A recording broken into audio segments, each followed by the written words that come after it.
Telangana CM Revanth రెడ్డితో మాజీ మావోయిస్టుల సమావేశం ముగిసింది. గంటకు పైగా సీఎం రేవంత్ తో మాజీ మావోయిస్టులు భేటీ అయ్యారు.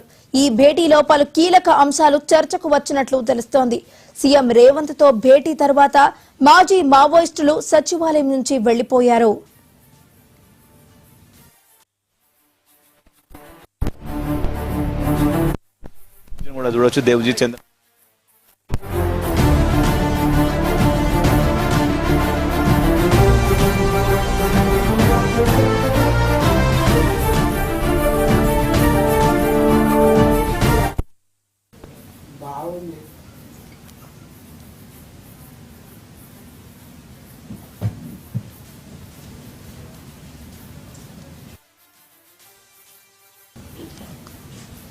తెలంగాణ సీఎం రేవంత్ రెడ్డితో మాజీ మావోయిస్టుల సమావేశం ముగిసింది. గంటకు పైగా సీఎం రేవంత్ రెడ్డితో మాజీ మావోయిస్టులు భేటీ అయినట్టు తెలుస్తోంది. ఈ భేటీలో పలు కీలక అంశాలైతే చర్చకు వచ్చాయి. సీఎం రేవంత్ రెడ్డి భేటీ తర్వాత మాజీ మావోయిస్టులు సచివాలయం నుంచి వెళ్లిపోయారు. ఇక ఇదే అంశానికి సంబంధించి మరింత సమాచారాన్ని మా స్పెషల్ కరెస్పాండెంట్ దుర్గేష్ లైవ్ లో అందించడానికి సిద్ధంగా ఉన్నారు. దుర్గేష్, తెలంగాణ అమరవీరుల దినోత్సవం రోజు తెలంగాణ రాష్ట్ర ముఖ్యమంత్రి రేవంత్ రెడ్డి చెప్పినటువంటి ప్రకటన ఏదైతుందో, మీరందరూ కూడా మావోయిస్టులు, తెలంగాణ రాష్ట్రంలో ఉన్నటువంటి మావోయిస్టులు అందరూ కూడా మొత్తం జనజీవన స్రవంతిలోకి రావాలి, తుపాకులు అడవిని విడిచి రావాలని చెప్తున్నారు. అవసరం ఉంటే ప్రజలతో ఉండండి, మీరు ప్రజల కోసం మీరు పోరాడండి, జనజీవన స్రవంతి కలిసి అని చెప్పి తను పిలుపు ఇచ్చినట్టు నేపథ్యంలో ఎట్టకేలకు ఉన్నటువంటి తెలంగాణ రాష్ట్రంలో ఉన్నటువంటి సెంట్రల్ కమిటీ, స్టేట్ కమిటీ అందరూ కూడా అగ్రనాయకులైనటువంటి మావోయిస్టు పార్టీ నేతలైనటువంటి కీలక నేతలు ఎవరైతున్నారో వాళ్ళందరూ ఎట్టకేలకు డీజీపీ ముందు కూడా లొంగిపోయినట్టు పరిస్థితి అయితే ఉన్నది. ఎందుకంటే అదే మిగతా అందరూ కూడా చూసుకుంటే ఇప్పుడు తెలంగాణ రాష్ట్ర వ్యాప్తంగా 2-3 సంవత్సరాలు కూడా చూసుకుంటే 2-3 ఇయర్స్గా చూసుకుంటే దాదాపుగా 590 మంది మావోయిస్టులు కూడా లొంగిపోయినటువంటి పరిస్థితి చూస్తాం. ఎందుకంటే తెలంగాణ రాష్ట్రంలోకి లొంగిపోవాల్సిందని చెప్పినటువంటి మాట నేపథ్యంలో అందరూ కూడా చాలా మంది లొంగిపోయినటువంటి పరిస్థితి. ఇక్కడ ఛత్తీస్గఢ్ కానివ్వండి, అక్కడ ఒడిశా కానివ్వండి, ఏపీ కానీ ఎక్కడ కూడా అక్కడ సేఫ్టీ లేదనే ఉద్దేశంతోనే మావోయిస్టులు అందరూ కూడా ఇక్కడ లొంగిపోతారని చెప్పేసి గతంలో కూడా మావోయిస్టు పార్టీ కీలక నేతలు కూడా చెప్పినటువంటి పరిస్థితి మనం చూస్తాం. అయితే ఇప్పటికి కూడా ఈ రోజు చూసినట్టయితే ఇవాళ తెలంగాణ రాష్ట్ర ముఖ్యమంత్రి మేరకే పిలుపునిచ్చిన నేపథ్యంలో లొంగిపోవడం జరిగింది. తిరిగి ఈ రోజు సీఎంతో కూడా భేటీ కావడం జరిగింది. భేటీ అంతా కూడా పోయేటప్పుడు కూడా తను మాట్లాడబట్టి తిరుపతి అన్న హలియాస్ దేవుజ్ ఎవరైతే ఉన్నారో తను మాట్లాడుతూ పోయటం జరిగింది. కేవలము రాజకీయ ఎజెండాతోనే వెళ్తున్నాం లోపలికని చెప్పుకుంటూ వెళ్ళిపోయినటువంటి పరిస్థితి ఉన్నది.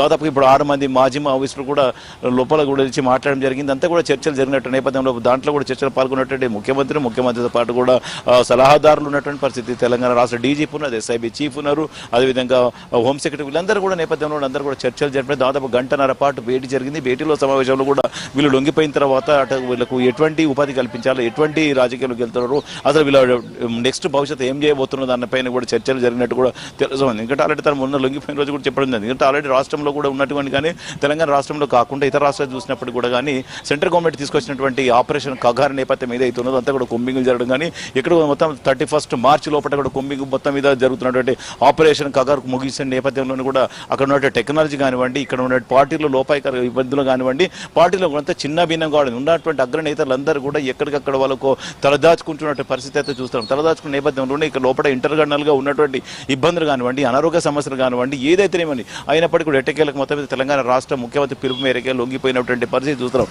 కానీ నెక్స్ట్ వచ్చే నెల 31 వరకు ఉన్నటువంటి కగార్ ఆపరేషన్లో అదంతా కూడా తెలంగాణ రాష్ట్రంలో కానివ్వండి, ఇతర దేశవ్యాప్తంగా అంటే మొత్తం మీద మన యొక్క భారతదేశం ఉన్నటువంటి అంతా కూడా మావోయిస్టు పార్టీని కూడా ఏరివేసేందుకు సెంట్రల్ గవర్నమెంట్ తీసుకున్నటువంటి ఆపరేషన్ కగార్లో భాగంగా చెప్పుకోవచ్చు. ఇక్కడ ఆల్రెడీ మావోయిస్టు పార్టీ చేతలు చెప్పడం జరిగింది. వాళ్ళ దగ్గర గవర్నమెంట్ దగ్గర ఉన్నటువంటి ఎక్విప్మెంట్స్ కానివ్వండి, మా దగ్గర ఉన్న టెక్నాలజీ కానీ లేకపోవడంతో కానివ్వండి, పార్టీలో ఉన్నటువంటి ఇబ్బందులు కానివ్వండి, రకరకాలుగా విడిపోతున్నటువంటి నేపథ్యంలో కానీ కొందరు లొంగిపోయిన వారు కానివ్వండి, ఉన్నవారు కానివ్వండి, అంతర్గత విభేదాలతోనే పార్టీ చిన్న భిన్నం అయిపోతుందని చెప్పేసి గతంలో లొంగిపోయినటువంటి మావోయిస్టులు చెప్పినటువంటి పరిస్థితి చూసాం. ఎందుకంటే వీళ్ళు కూడా భావిస్తున్నటువంటి పరిస్థితి అయితే ఉన్నటువంటి లోపల ఉన్నటువంటి ఇంటర్నల్ ఇబ్బందులతోనే చాలా మంది లొంగిపోవడం జరిగింది. మరికొంతమందికి అనారోగ్య సమస్యలు కానివ్వండి, రకరకాల ఆపరేషన్స్ కానీ ఏదైతే ముందు అగర్ ఆపరేషన్తో పాటు కూడా అనారోగ్య సమస్యలు కానీ పార్టీ అంతగా ఈ 3కు సంబంధించినటువంటి టెక్నాలజీ ఇదంతా కూడా దాంతో దృష్టిలో పెట్టుకుని లొంగిపోయినటువంటి పరిస్థితి అయితే ఉన్నది.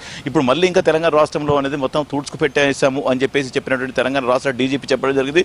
మరి మావోయిస్టులు ఉనికి లేకుండా చేస్తున్నాం చేస్తామని చెప్పేసి చెప్పినట్టు పరిస్థితి. ఇప్పుడు ఆల్రెడీ మొత్తం జరిగినటువంటి నేపథ్యంలో 2 గంటల పాటు జరిగినట్టు సమావేశంలో మరి ఏం చర్చించారు, ఏం చెప్పబోతున్నది, 2 రోజులు మొత్తం మీద ఒక ప్రెస్ మీడియా పెట్టి వెల్లడిస్తానని దేవుజీ చెప్పినటువంటి పరిస్థితి ఉంది. దేవి కానీ, రాజిరెడ్డి కానీ, చంద్రన్న కానీ, నరసింహారెడ్డి కానీ వీళ్ళందరూ ఎవరైతే చంద్రక్క వీళ్ళిద్దరూ వచ్చినటువంటి నేపథ్యంలో 6 మంది మావోయిస్టులు రావడం జరిగింది.